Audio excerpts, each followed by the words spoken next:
देखिए, यह सवाल जो है दूध और पानी के मिश्रण से संबंधित है। तो सवाल है, शुद्ध दूध से भरे किसी बर्तन से 20% दूध निकालकर उतनी ही मात्रा में पानी डाल दिया जाता है।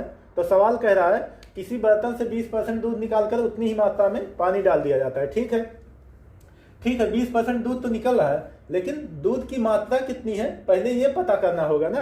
तो दूध की मात्रा नहीं दिया हुआ है, तो जब भी किसी चीज का वैल्यू या संख्या नहीं दी रहती है तो उसको मानना पड़ता है। ठीक है, तो हम सबसे पहले मानेंगे कि माना कि बर्तन में शुद्ध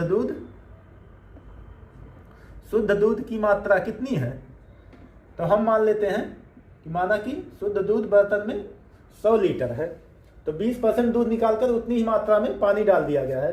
तो 100 लीटर दूध का हम अब क्या करेंगे, 100 का 20% निकालेंगे। तो 100 का 20% कितना हो जाएगा, 20 लीटर। ठीक है, 100 का 20% कितना हो जाएगा, 20 लीटर। यानी 100 का जब 20% दूध निकल गया है तो 20% का मतलब 20 लीटर दूध निकल चुका है। तो 100 में से 20 घटाएंगे तो कितना हो जाएगा, 80। अब देखिए, कह रहा है कि जितना दूध निकला है उतना ही पानी डाल दिया गया है। तो ठीक है, तो अभी हम क्या करेंगे, दूध का हिसाब करेंगे, फिर बाद में पानी का हिसाब अपने आप हो जाएगा। तो देखिए 20% निकल गया, तो 100 का 20% निकल गया, तो 20 माइनस होने के बाद कितना बचा, 80 लीटर। अब हम क्या करेंगे, आगे कह रहा है यह प्रक्रिया कुल 3 बार की जाती है, तो हम भी 3 बार करते हैं। तो 80 का 20% निकालेंगे तो कितना हो जाएगा, 8 दूनी 16 लीटर।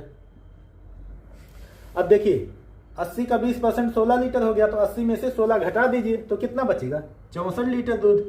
अब हम क्या करेंगे, 64 का 20% निकालेंगे। तो 64 का 20% कितना हो जाएगा, 2 चौक 8 और 2 छक 12, यहाँ पे बीच में दशमलव आ जाएगा। 64 का 20% हो गया 12.8 लीटर।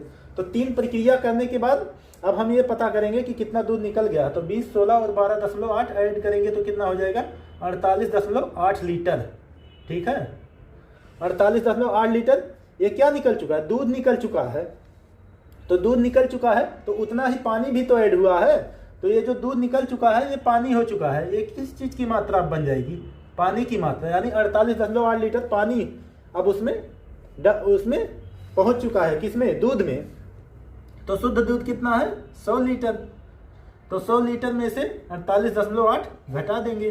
तो 48.8 घटा दीजिए, माइनस कीजिए। तो 10 में से 8 गए 2, यहाँ पे दशमलव, 9 में से 8 गए 1, 9 में से 4 गए 5। तो आंसर में हो जाएगा कि तीसरी प्रक्रिया के बाद बर्तन में शुद्ध दूध की मात्रा घटकर कितनी रह जाएगी। तो शुद्ध दूध अब बचेगा 51.2 लीटर। और यही हो जाएगा इस प्रश्न का उत्तर।